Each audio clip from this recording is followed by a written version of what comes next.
My son was in agony and needed my kidney. My daughter-in-law told me, "It's your duty, you're his mother." The doctor was already getting ready to operate on me, when suddenly my 9-year-old grandson came running into the room and yelled, "Grandma!" I'll tell the truth about why my dad really needs your kidney. The entire medical team froze. I'm glad you're here. If you're watching this video, hit the like button, subscribe to the channel, and tell me in the comments where you're listening to my story of revenge from. I want to know how far it has traveled. I'm lying on the cold steel of the operating table. The white light of the surgical lamp is blinding my eyes. It's so bright, I want to squeeze them shut with all my might. But I can't. My whole body is stiff. And it's not from the cold. It's from a suffocating feeling, as if fate itself is squeezing my neck. The steady beep, beep of the heart monitor is a constant rhythm, but each beat is like a hammer striking my head. I can hear every sound in the room with crystal clarity. The metallic clinking of instruments as the nurse arranges them, the rustle of paper as Dr. Evans reviews my file, and even the faint whispers from the other side of the glass, where my daughter-in-law, Rebecca, is with her parents. I try to lift my gaze toward the opaque glass. There's Rebecca, her arms crossed over her chest, with a gaze as sharp as a razor blade. She's whispering something to her parents, but her eyes never leave me. It's as if she's giving me an order. Sign it now. Do it. Don't hesitate. I've already signed the consent form to donate my kidney to my son Adam.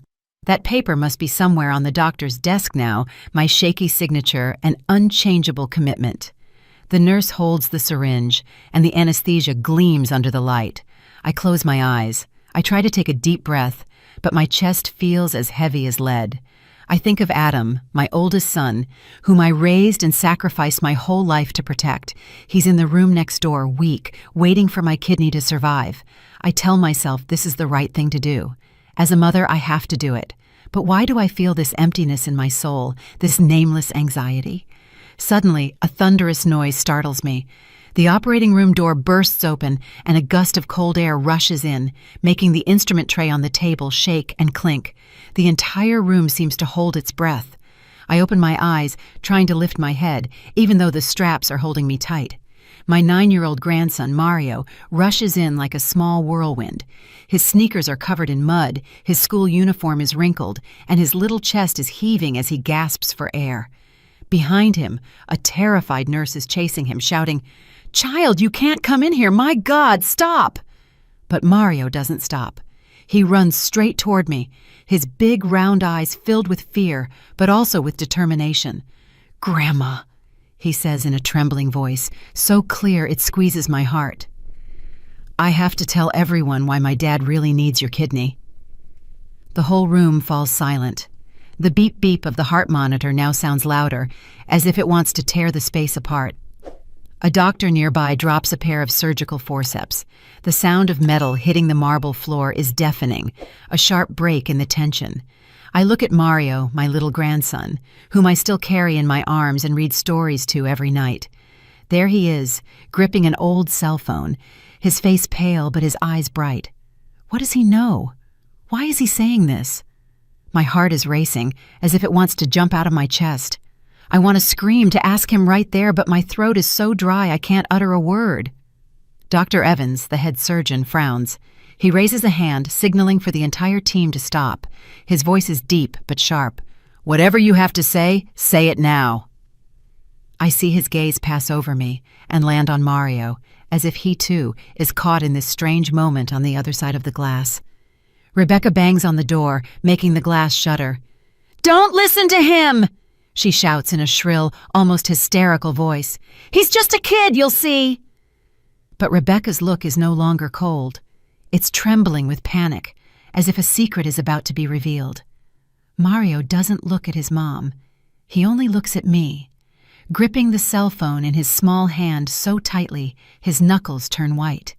He takes a deep breath, as if gathering all the courage in his life. I want to sit up, to hug him, to tell him not to be afraid. But I can't move. I can only look. And in my little grandson's eyes, I see a pain, a truth he's trying to bring to light.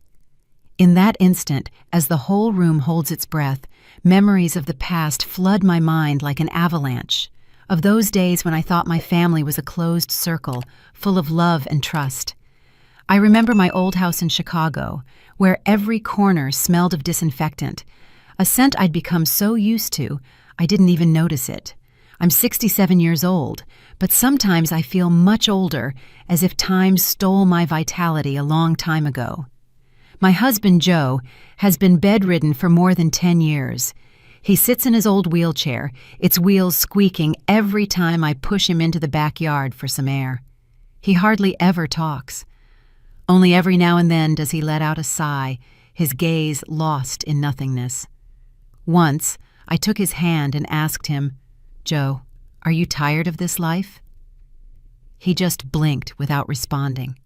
I don't know if he understood me or if I was just talking to myself.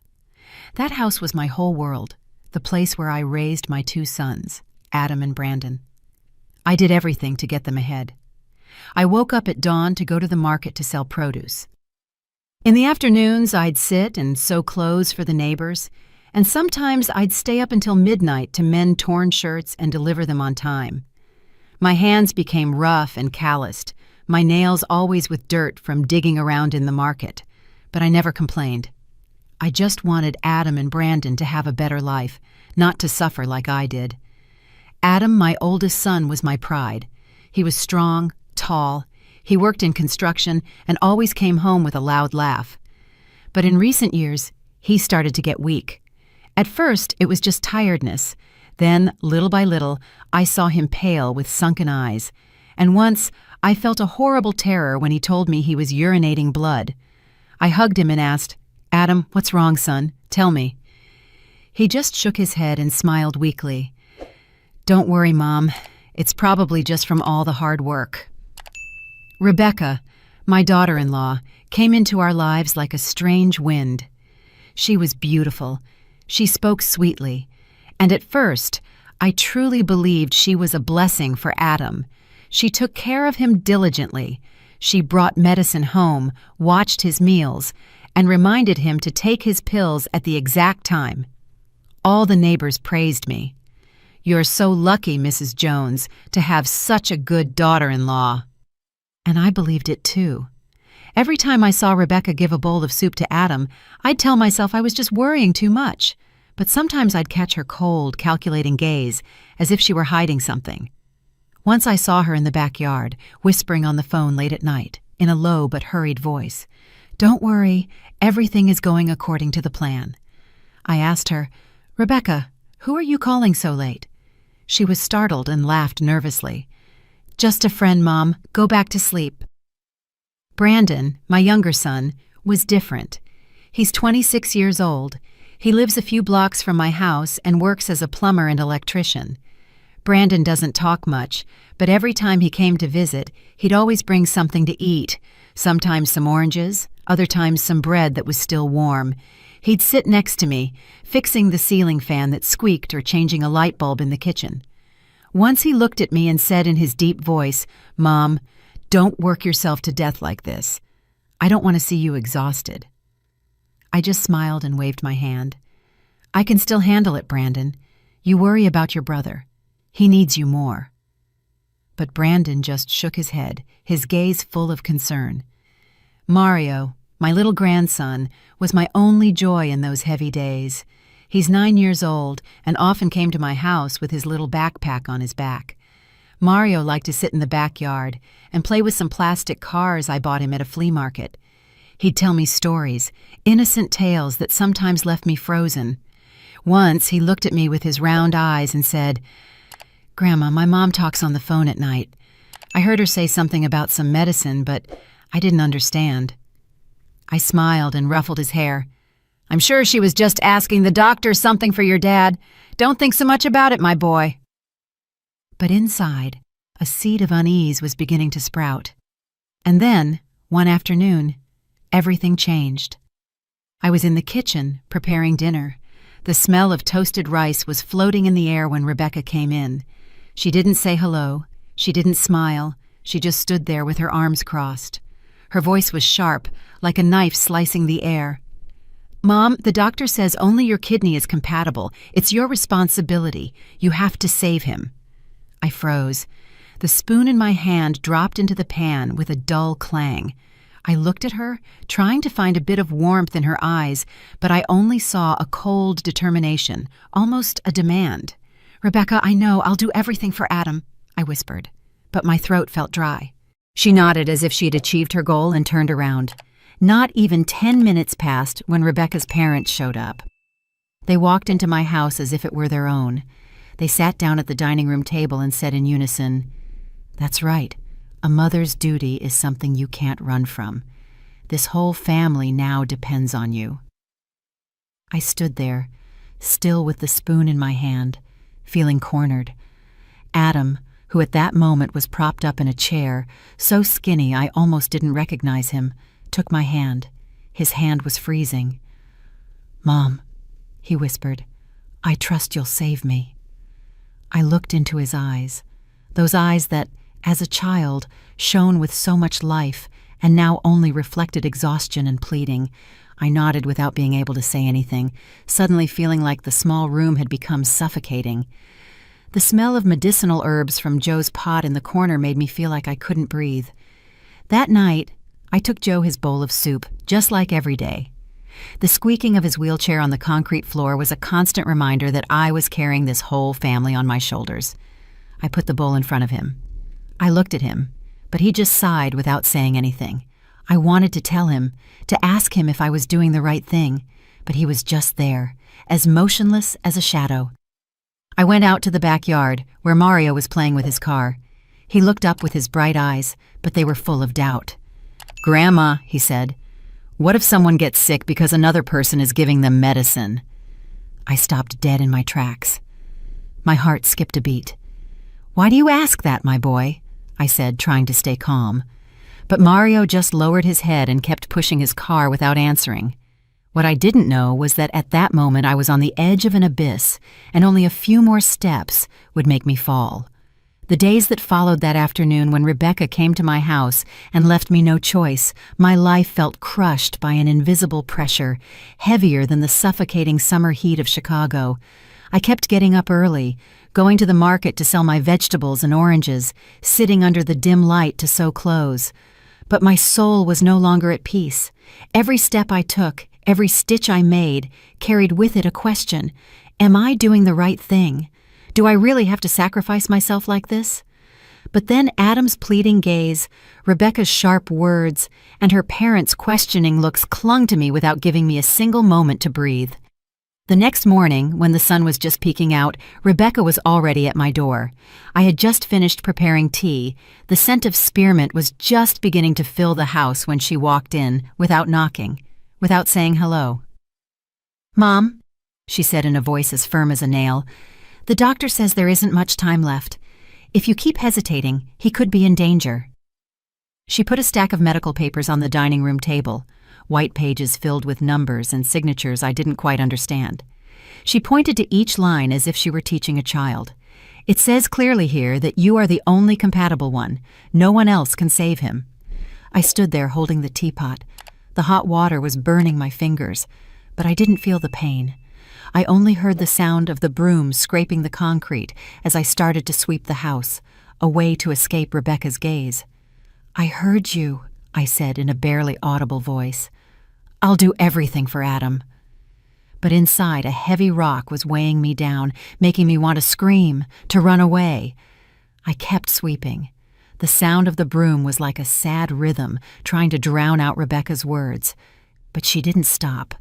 She just stood there, watching me as if she expected me to agree once more to confirm I wouldn't dare refuse. When she left, I sat in a chair and covered my face with my hands. I thought of Adam, of the days when he was little and would run after me at the market, clinging to my skirt and laughing out loud. "Mom, when I grow up, I'm going to build you a beautiful house." Now he lay there, skinny, pale, a shadow of what he once was.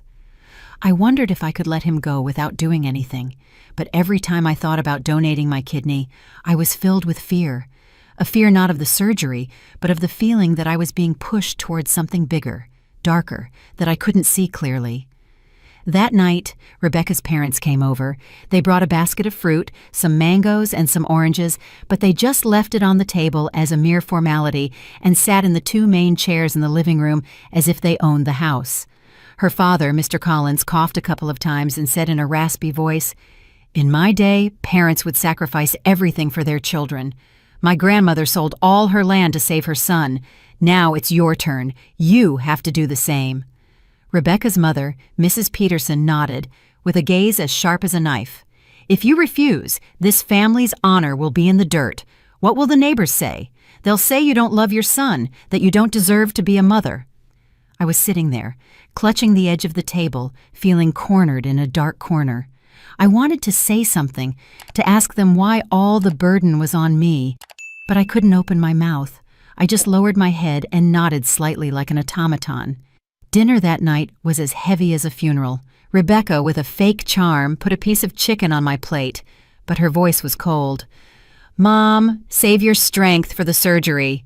I looked at the chicken on my plate, but I couldn't swallow. Adam was sitting in front of me, his face gaunt and his eyes sunken. He tried to smile weakly. "Mom, I know you'll save me, just like all the times you saved me when I was a kid." His words were like a stab to my heart. I remembered the days when he had a high fever and I'd stay up all night wiping him down with wet cloths, or the times he fell off his bike and I'd run to bandage his wounds. I was always there. I was always the mother willing to do anything. But this time, why did I feel so afraid? Brandon was sitting in a corner of the table, silent as a shadow. He didn't eat. He just stirred the spoon in his bowl of soup, never taking his eyes off Rebecca. I saw his look filled with suspicion, as if he was trying to see through my daughter-in-law's mask. I wanted to ask him, but I didn't dare. The air in the room was thick. The only sound was the clinking of spoons against plates, like hammers on my conscience.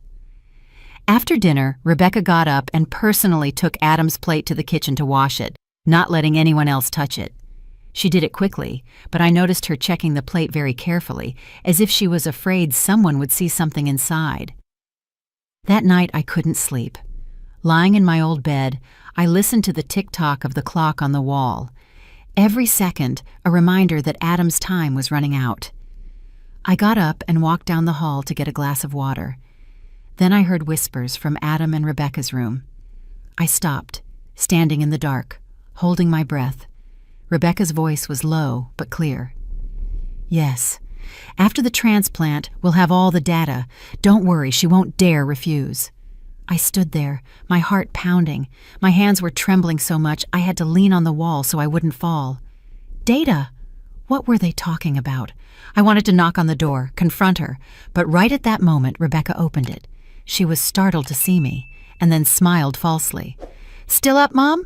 I was just calling to ask about his medicine." I nodded and turned away, but I felt as if thorns had been plunged into my heart. Rebecca's smile, her voice, everything was false, like a mask hiding something terrible.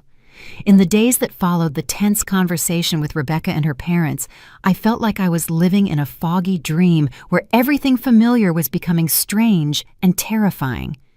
I continued with my daily tasks, going to the market to sell, sewing clothes, feeding my husband Joe, but every action was mechanical, soulless. My heart was heavy, as if a black cloud hung over my head, and Rebecca's words, Adam's pleading gaze, they spun in my mind without giving me a second of peace. But then, one afternoon, when Mario, my 9-year-old grandson, came over, the first crack appeared in the wall of trust I was trying to keep standing. Mario came in with his sneakers stained with mud and his little hands still sticky from art class paint. He left his old backpack in a corner, sat on the floor, and took out the plastic car I had bought him at the flea market last year. I looked at him trying to smile, but my mind was in a jumble. Mario had always been a little light in my dark days with his innocent stories and his crystalline laugh, but that day he didn't smile. He pushed the car back and forth on the floor with a lost look, and suddenly he lifted his head and stared at me. "Grandma," he said in a low but clear voice, "what if my dad isn't sick because of life, but because someone is giving him medicine on purpose?" I was startled as if I had been slapped.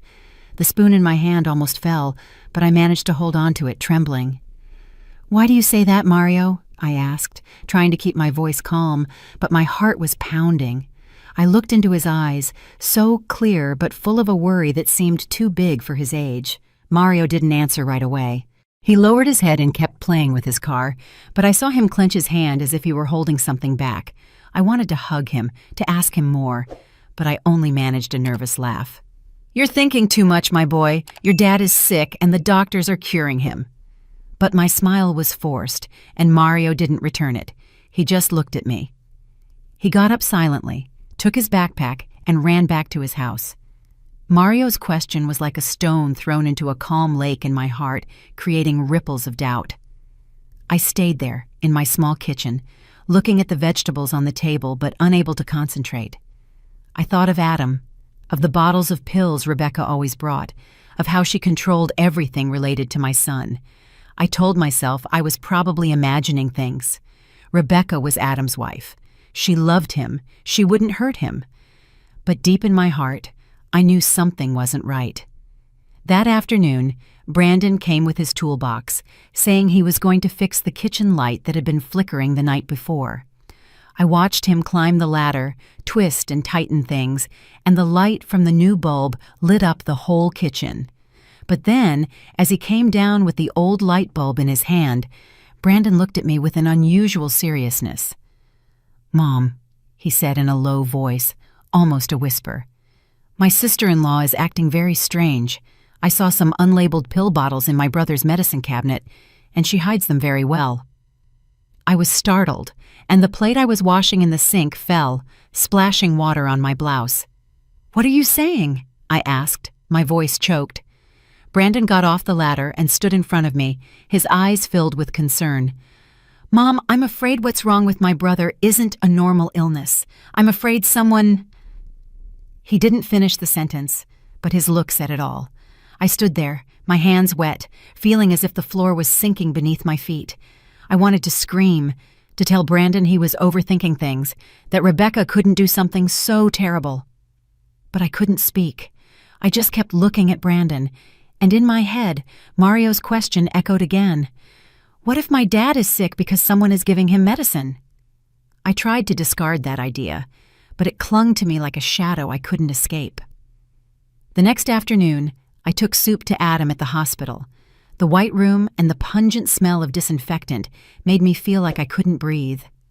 Adam was lying down, skinny, with IVs in both arms, but he still tried to smile when he saw me. "Mom, you're here already," he said in a weak voice. I put the bowl on the nightstand, and when I was about to give him the first spoonful, I saw Rebecca next to the bed holding a glass of water. She discreetly dropped a strange-colored pill into the glass. A movement so fast that if I hadn't been watching carefully, I wouldn't have noticed. When I came in, she was startled and spilled a little water on the floor. "What pill is that, Rebecca?" I asked, trying to sound calm. She smiled, but her smile was forced. "It's a supplement for his kidney. The doctor prescribed it." I nodded, but a chill ran down my spine. I couldn't stay calm. After Adam finished eating, I looked for the on-call doctor, a middle-aged man with thick glasses.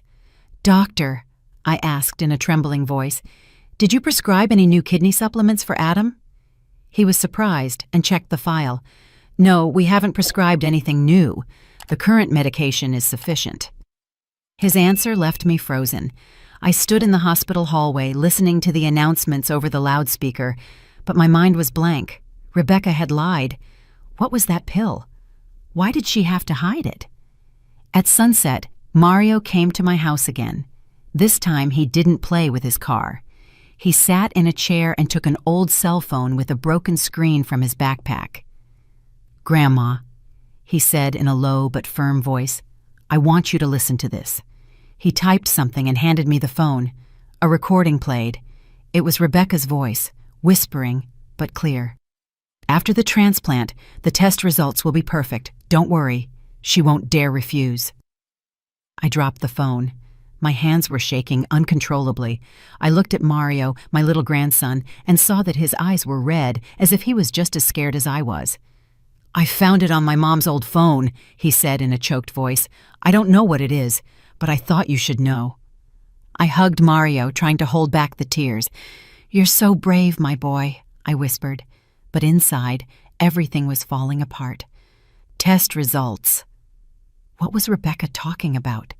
I thought of Adam, of the unlabeled bottles, of Brandon's suspicious look, of the strange-colored pill in the glass of water.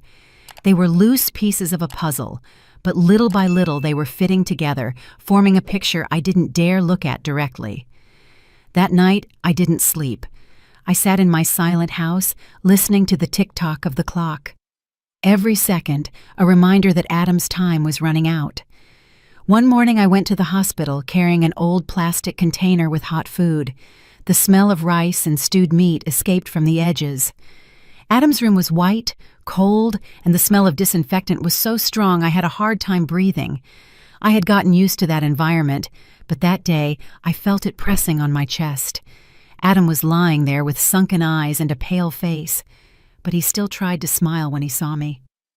"Mom, you're here so early," he said in a voice as weak as a sigh. I put the food on the nightstand and tried to smile, but a storm was raging inside me. The doubts of the previous days, Mario's question, Brandon's warning, all screamed in my head without giving me peace. Rebecca was already there, sitting next to Adam's bed, staring at the IV bag that dripped slowly. She didn't look at me. She didn't say hello. She just nodded silently, as if my presence was a given. On the nightstand, I noticed a small pill bottle with the cap ajar, half hidden under a crumpled paper napkin. The bottle had no label. It was just a white plastic container with some strange blue pills inside. I picked it up, trying to keep my voice firm. "What medicine is this, Rebecca?" She was startled. She almost jumped and snatched the bottle from my hands so fast that it made me step back. "They're just vitamins, Mom," she said with a smile as fake as cheap paint. "The doctor prescribed them to help his kidney." I nodded, but a chill ran down my spine. Rebecca's smile, the way she snatched the bottle from me. Everything was wrong, as if she were hiding a secret I wasn't supposed to know. I sat next to Adam and started to feed him, but my mind was somewhere else. I thought about the unlabeled bottle, about what Brandon had said about the strange medicines Rebecca was hiding. I thought about Mario, about his innocent but sharp question. What if my dad is sick because someone is giving him medicine? I wanted to ask Rebecca right there. I wanted to scream and demand the truth, but I was afraid that if I opened my mouth, everything would fall apart and I'd lose Adam forever. I looked at my son as he struggled to swallow each bite and told myself, "Mary, you have to calm down. You have to find out what's going on first." At noon, Brandon came to the hospital. He walked in with his hands still stained with grease from work and his old shirt worn out at the shoulders. He didn't say anything. He just sat silently in a corner, watching Rebecca, who was in the hallway talking to a nurse. When she left, Brandon came up to me and took a small plastic bag from his backpack. "Mom, I want you to see this," he whispered in a voice as tense as a guitar string. He showed me his phone. On the screen were some blurry photos, but clear enough to stop my heart. It was Rebecca in the hospital parking lot, discreetly taking a small bag from the trunk of her car and handing it to an unknown man. The man was wearing a black jacket and a cap that covered most of his face, but I could clearly see the bag of medicine in Rebecca's hand. "I took these photos yesterday," Brandon said in a trembling voice. "I followed her because I thought her behavior was very strange. Mom, I'm afraid she's doing something to my brother Adam." I was speechless, gripping the phone so tightly my knuckles turned white. The cold floor of the hospital seemed to absorb all the warmth from my body. "Brandon," I whispered, "are you sure? Did you hear what they were saying?" Brandon shook his head, his eyes red. I couldn't hear well, but I saw her give the bag to the man, and he handed her an envelope. "Mom, this isn't normal." I looked into Brandon's eyes. I saw the concern and the rage in them, and I knew he wasn't lying, but I still didn't want to believe it.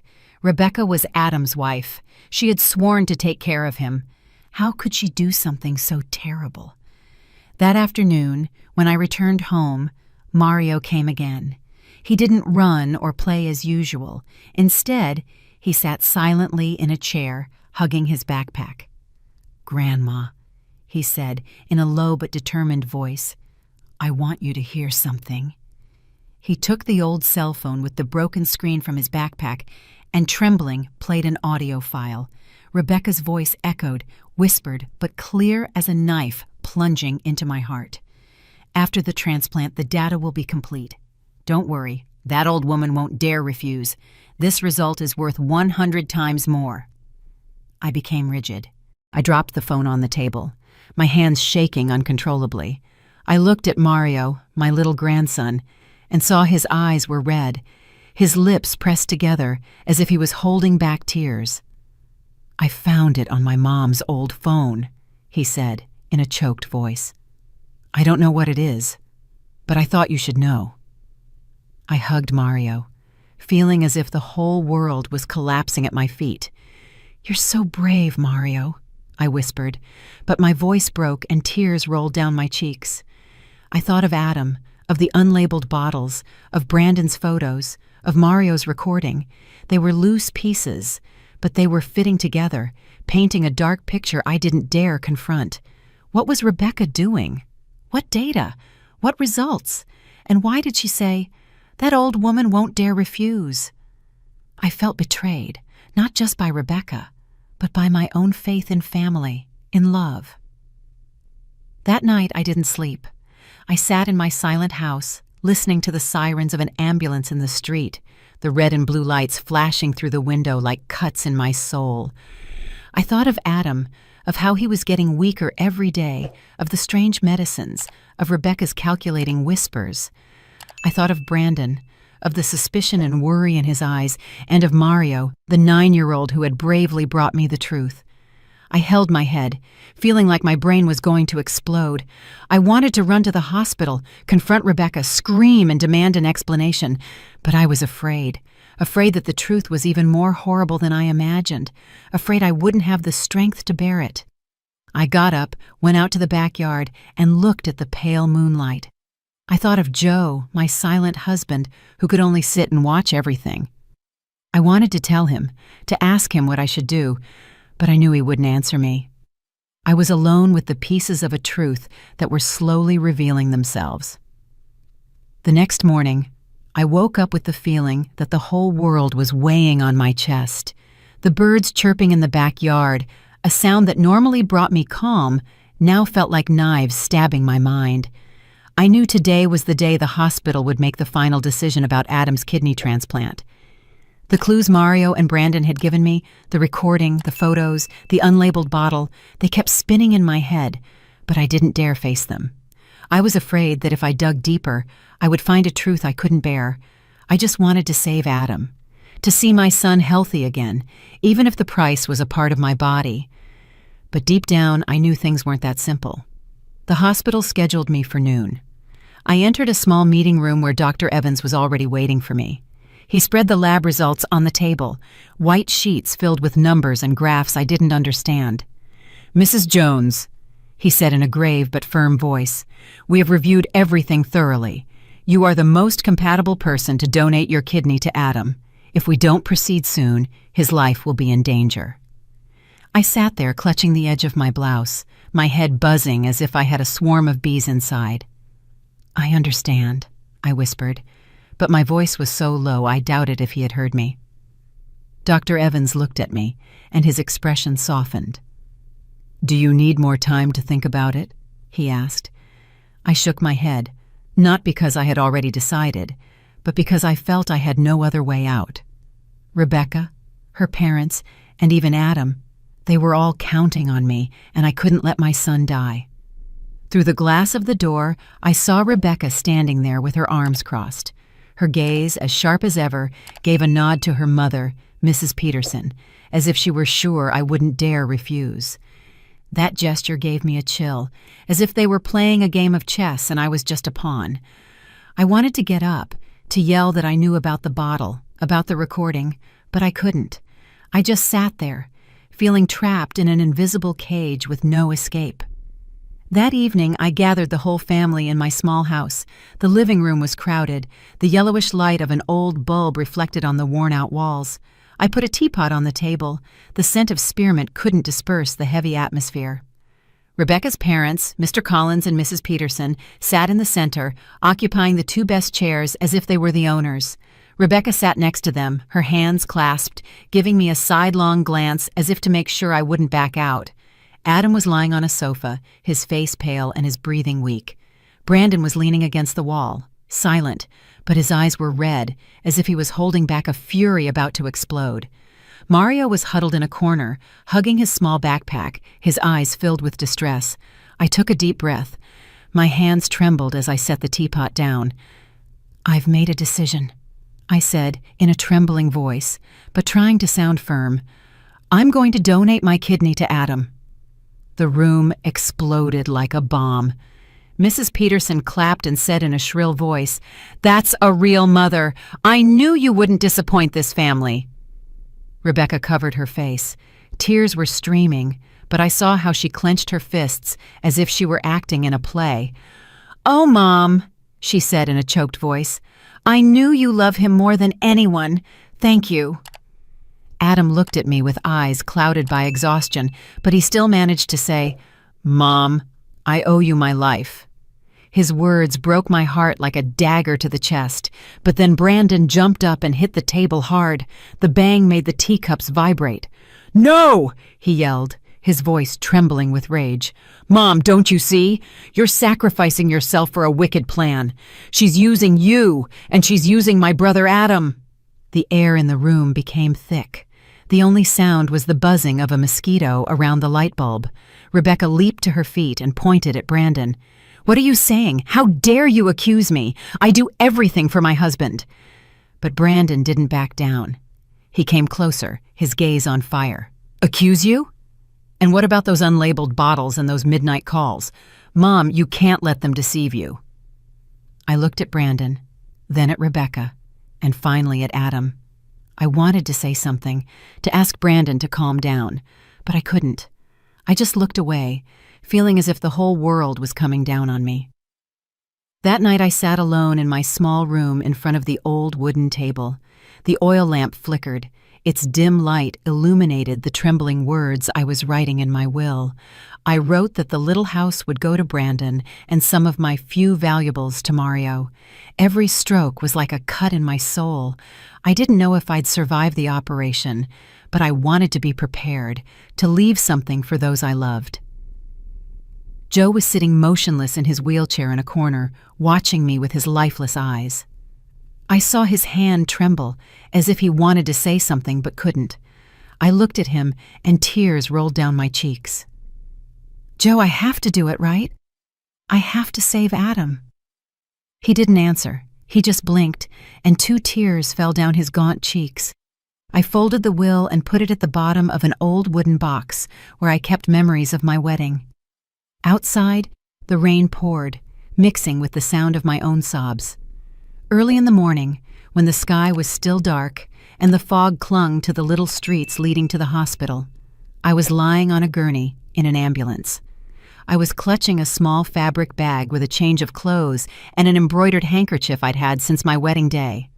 The ambulance siren howled, but I no longer paid attention. The streetlights filtered through the window, blurred like my broken dreams.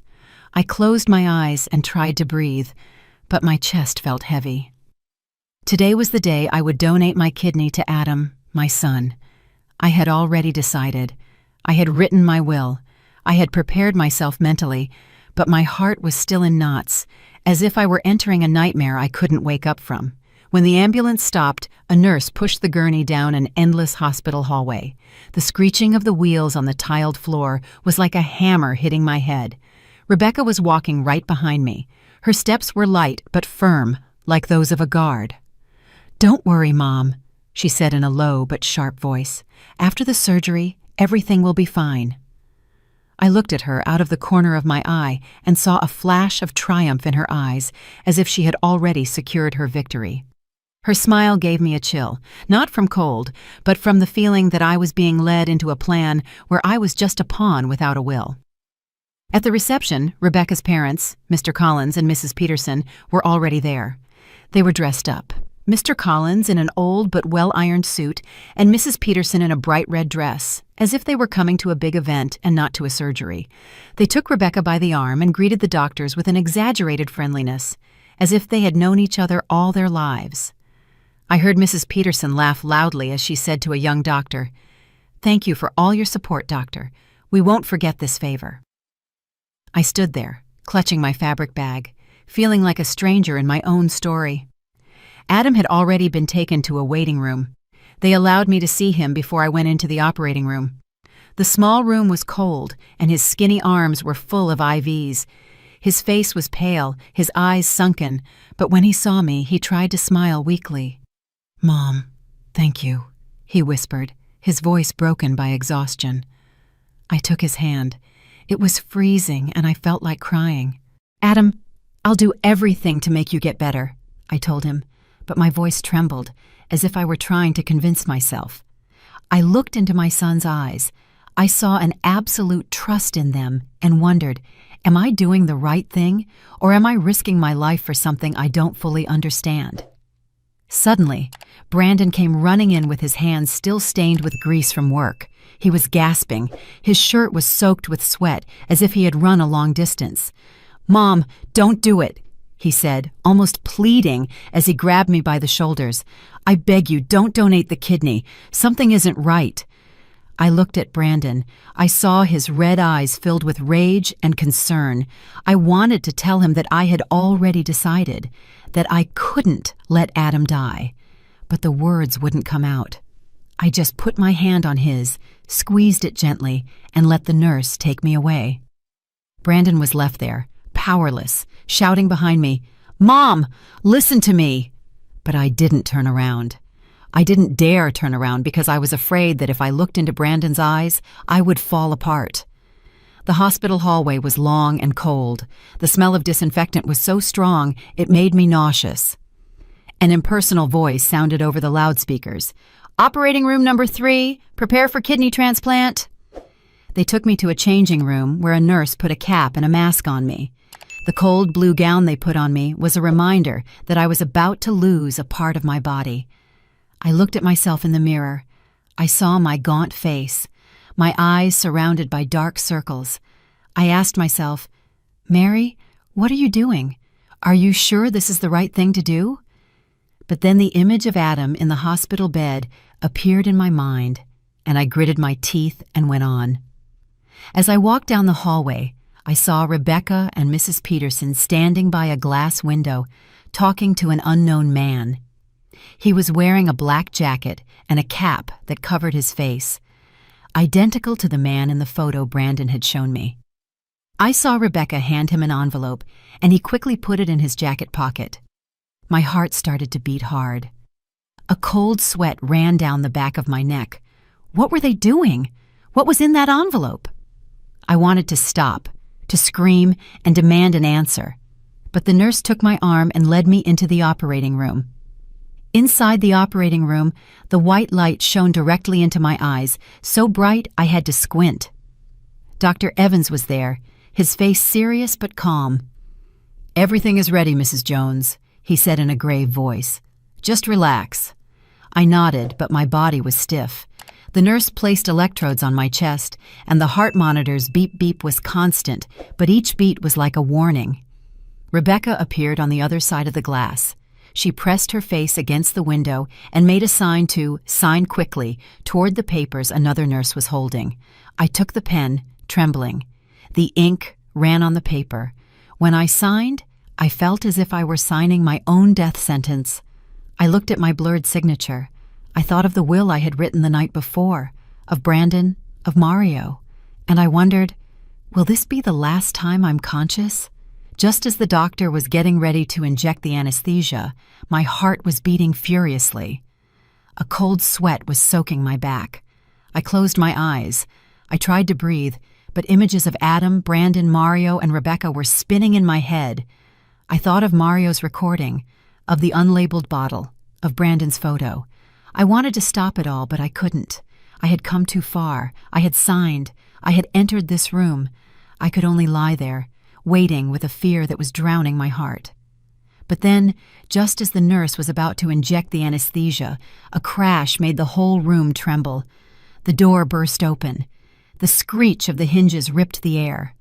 All the doctors and nurses were startled. Some turned around abruptly with panic in their eyes. Mario came in like a small whirlwind. His sneakers were still stained with mud. His school uniform was wrinkled, and his little chest was heaving as he gasped. He was tightly holding his old cell phone with the broken screen as if it were the most valuable thing in the world. A nurse ran after him, shouting desperately, "Child, you can't come in here! My God, stop!" But Mario didn't stop. He ran straight toward me, his big round eyes filled with fear, but burning with a determination I had never seen in a child. "Grandma," he said in a trembling voice, but so clear it froze everyone in the room. "I have to tell everyone why my dad really needs your kidney." His words were like a bomb that exploded in my head. I held my breath. My heart seemed to stop. The operating room fell into an absolute silence, broken only by the beep-beep of the heart monitor, which now sounded louder, as if it wanted to shatter the stillness. A nearby doctor dropped a pair of surgical forceps. The metallic sound against the marble floor was deafening, a sharp cut in the tense air. Dr. Evans, the head surgeon, raised a hand, signaling for the entire team to stop. He frowned, but his voice was calm and firm. "Let the boy speak. Whatever you have to say it now." I looked at Mario. I saw his little hand gripping the cell phone, his face pale, but his eyes bright, as if he were carrying the weight of the world on his shoulders. "Get out!" Through the glass, Rebecca banged on the door furiously, making the glass resound. "Don't listen to him!" she shouted in a shrill, almost hysterical voice. "He's just a kid, you'll see!" But Rebecca's gaze was no longer icy cold. It was trembling with panic, as if the secret she had tried so hard to hide was about to come to light.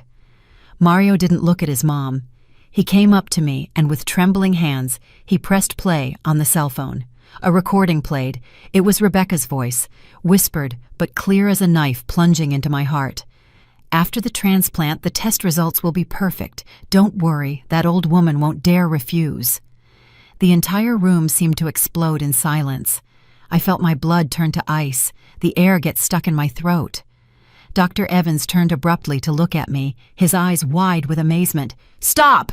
he ordered in a voice as sharp as a scalpel. "Stop all preparations right now." A nurse quickly withdrew the syringe. The others stood motionless, not daring to move. Rebecca, on the other side of the glass, let out a scream and hit the door. "It's not true! She made it all up! This child is being manipulated!" But her voice broke, as if even she didn't believe her own words. I looked at Mario and saw him burst into tears, but he was still clinging to the cell phone as if it were the last piece of evidence to save me. "I have a video too," he said, his voice choked. "It's when my mom and grandparents are talking about selling medicines." He played a video, and the image appeared on the small screen. Rebecca and Mrs. Peterson in the parking lot, exchanging an envelope with the unknown man I had seen before. Mrs. Peterson's voice was heard. "After this operation, we'll have enough data to sell the medicine abroad. This money will change everything." I lay there, my vision blurred by tears, feeling a mix of horror and relief. Horror for the truth I had tried so hard to avoid, now exposed before everyone, and relief because I finally no longer had to lie to myself. Brandon burst in from the hallway, his face red with anger. "Enough!" he shouted, throwing himself against the glass door to face Rebecca. "You poisoned him! You thought we were all blind?" Before anyone could react, Brandon raised his hand and slapped Rebecca. The dry sound echoed down the hallway, making Mrs. Peterson scream. "How dare you hit my daughter!" But Brandon didn't stop. He pointed at Rebecca, his voice trembling with rage. "What medicines have you been giving him? What did you do to my brother Adam?" Rebecca put a hand to her cheek. Tears were streaming down her face, but in her eyes I saw no regret, only the panic of someone who has been discovered. "You're crazy!" she yelled, turning to Dr. Evans. "Don't listen to them! They're slandering me!" But Dr. Evans didn't answer. He turned pale and addressed a nurse. "This is no longer a surgery. It's a crime scene. Call the police now." A nurse ran out, while the others stood there, looking at each other in confusion. I lay there, feeling the world crumble. Tears were rolling down my cheeks, but I didn't wipe them away. I looked at Mario, my little grandson, who had bravely burst into the operating room to save me. I looked at Brandon, my younger son, who had tried to protect me at all costs. And I thought of Adam, my son, who lay in the room next door, not knowing that the wife he trusted had betrayed him. I stayed there, letting the tears flow, letting the truth seep into every fiber of my being. In that moment, I understood that everything had changed. The truth had burst out like a door being knocked down, and nothing could hide it now. The operating room, which had been cold and silent before, had become a chaotic battlefield. The confused nurses looked at each other, not knowing what to do. Dr. Evans frowned. His sharp gaze scanned each person as if he were trying to maintain order in the middle of the storm. I lay there, my vision blurred by tears, but unable to take my eyes off the scene. The truth Mario had just revealed was like a fire, burning away all the trust I had left. Rebecca, after Brandon's slap, clutched her cheek and yelled in a shrill voice, "How dare you hit me? I do everything for my husband!" Tears were running down her face, but I could clearly see the panic in her eyes. It wasn't the pain of a wife unjustly accused, but the fear of someone who has been discovered. She turned to her parents, grabbing Mrs. Peterson's blouse, her voice choked. "I didn't do anything wrong. I just wanted to save Adam. Dad, Mom, say something." But Mr. Collins and Mrs. Peterson just stood there, their faces pale, unable to say a word. Mrs. Peterson, usually so cunning and bossy, was now just clenching her hands, biting her lips to hold back a tremor. Suddenly, Mrs. Peterson hit the floor with her cane. The dry sound of the wood against the tile echoed, and she pointed directly at me. "You dared to manipulate your grandson into making up lies about me, you evil old woman!" Her words were like a stab to my heart. I wanted to scream, to tell her that I hadn't manipulated anyone, that it was her daughter who had betrayed my family. But I had a lump in my throat and couldn't speak. I just stood there, looking at her, feeling cornered in a dark place where all my years of sacrifice were being trampled. Mr. Collins, Rebecca's father, whispered discreetly to a doctor he knew who was nearby, in a low but hurried voice, "Please, continue with the surgery. We'll take care of everything. We just need this to be over." He slipped an envelope into the doctor's hand, but Dr. Evans came over immediately with a voice as cold as ice. "The law decides here, not money." He snatched the envelope, threw it on the floor, and ordered a nurse, "Close the doors. No one leaves. I'm going to inform the hospital management right now." The sound of his footsteps was firm, like a declaration that everything had gotten out of control. Brandon, from the hallway, burst into the operating room, ignoring a nurse's attempts to stop him. He grabbed me by the shoulders, his eyes red, and shouted, "Mom, don't donate the kidney. It's all their plan. She poisoned my brother. Don't you see, Adam?" Brandon's voice trembled, full of rage and pain. I looked into his eyes and saw the desperation of a son trying to protect his mother. I wanted to say something, to comfort him, but I couldn't. I just stood there, feeling the world crumble beneath my feet. From the preparation room next door, Adam's weak and confused voice was heard. "What's going on? Why are they arguing?" He tried to sit up, breathing with difficulty. The IVs in his arm trembled with the movement. I heard my son's voice, and my heart broke into 1,000 pieces. Adam knew nothing. He didn't know that the wife he loved, the one he trusted, had dragged the whole family into a dark conspiracy. I wanted to run to him, hug him, and tell him everything would be all right, but I couldn't move. I only lay there with tears streaming, feeling torn between my love for Adam and the horrible truth that had just come to light. Mario, standing beside me, broke into a fit of sobbing, but he still lifted the cell phone and said in a choked voice, "I have another video. This is when my mom gives the medicines to my grandparents." He played the video, and the image appeared on the small screen. Rebecca and Mrs. Peterson in the parking lot making the exchange with the unknown man. Mrs. Peterson's voice was heard, clear and cold. "If the transplant is a success, we can sell the medicine abroad. With that money, we can launder all the dirty profits." The entire room fell silent. A nurse covered her mouth, her eyes wide with horror. Dr. Evans was frozen, gripping the file as if to contain his rage. Rebecca, in a panic, lunged to snatch the cell phone from Mario, trying to throw it to the floor. "No, that's fake!" she yelled, her voice broken. But Brandon was faster. He grabbed the phone from her and pushed Rebecca, who fell to the floor. One of her high heels flew off, bouncing on the floor with a dry sound, like the final period on the farce she had orchestrated. "Shut your mouth!" Brandon yelled, his face red with fury. "You think you can fool everyone? What did you do to my brother Adam?" Rebecca was sitting on the floor, her hair a mess, but her gaze still had a flash of stubbornness. "I didn't do anything. You're slandering me." Hospital security appeared. 2 men in uniform entered with serious expressions. They approached Rebecca, Mr. Collins, and Mrs. Peterson, not giving them time to react. Mrs. Peterson was still cursing with the cane trembling in her hand. "Traitor! You destroyed this family!" She pointed at me, but her voice broke as if even she knew everything was over. Rebecca was held firmly. She writhed. "Let me go. I didn't do anything wrong." But her gaze now only reflected the desperation of someone cornered. I lay there, motionless, my body cold, but my eyes wide open, watching the truth unfold before me.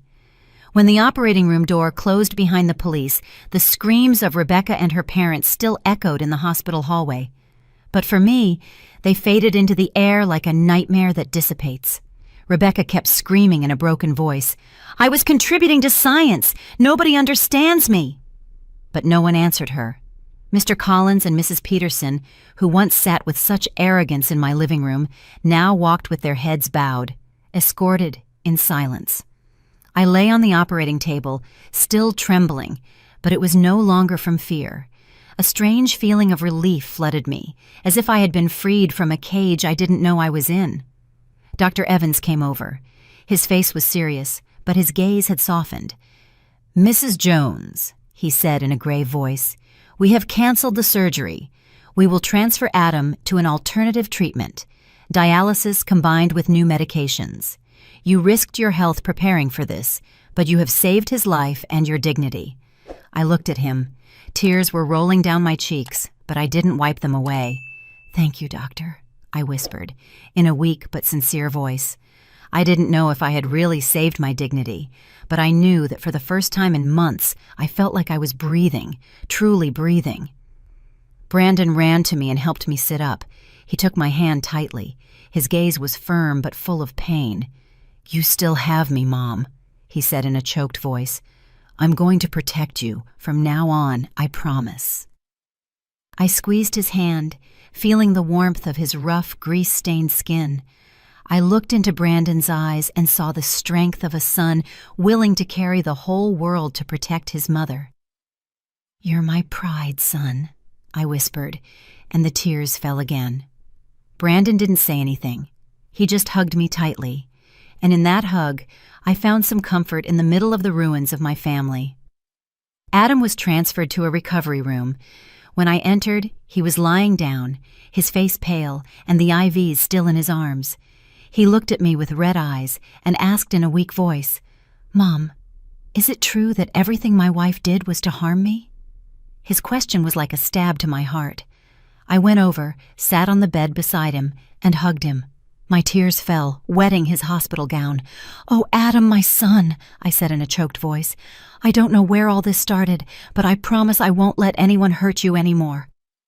Adam lowered his head. Tears rolled down his skinny cheeks. "Mom, I was wrong," he whispered.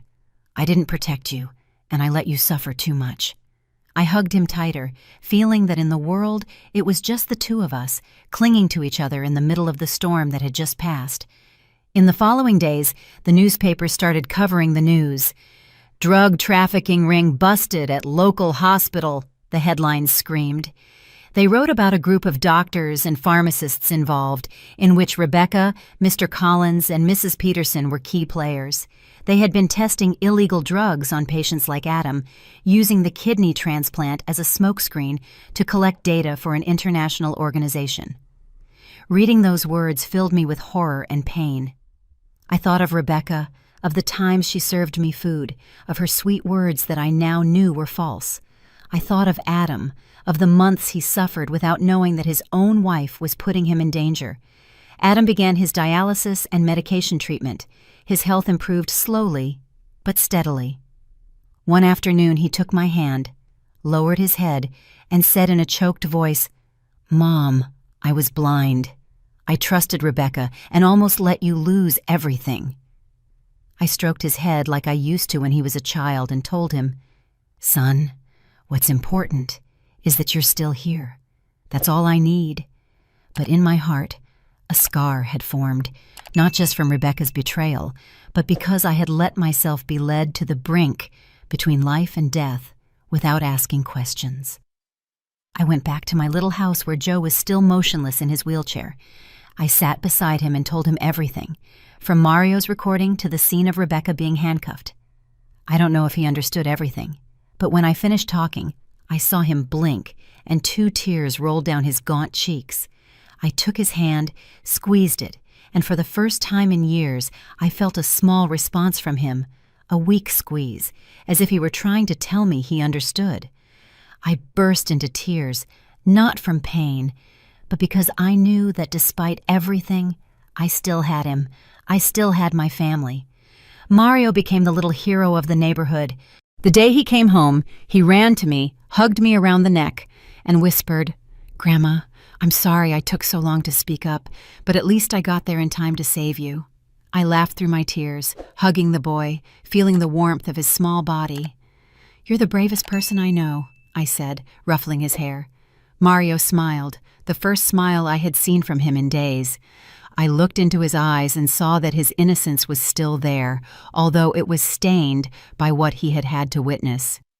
I promised myself I would protect Mario, give him a childhood that no one could steal from him. The last night, I sat in my small room under the flickering light of the oil lamp. I opened my old diary and wrote the last lines.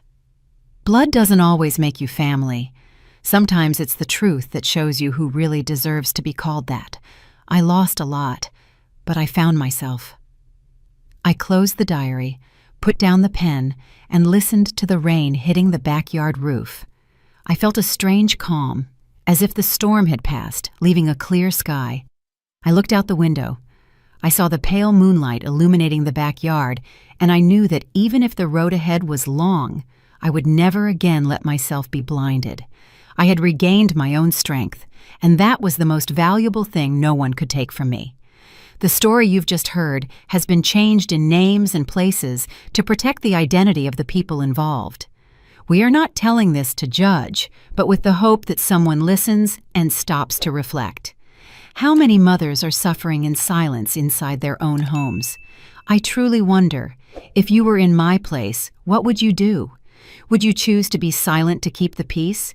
Or would you dare to face everything to reclaim your voice? I want to know your opinion because every story is like a candle that can light the way for someone else. God always blesses, and I am convinced that courage leads us to better days. Meanwhile, on the final screen, I leave you with 2 of the channel's most beloved stories. I'm sure they will surprise you. Thanks for staying with me until this moment.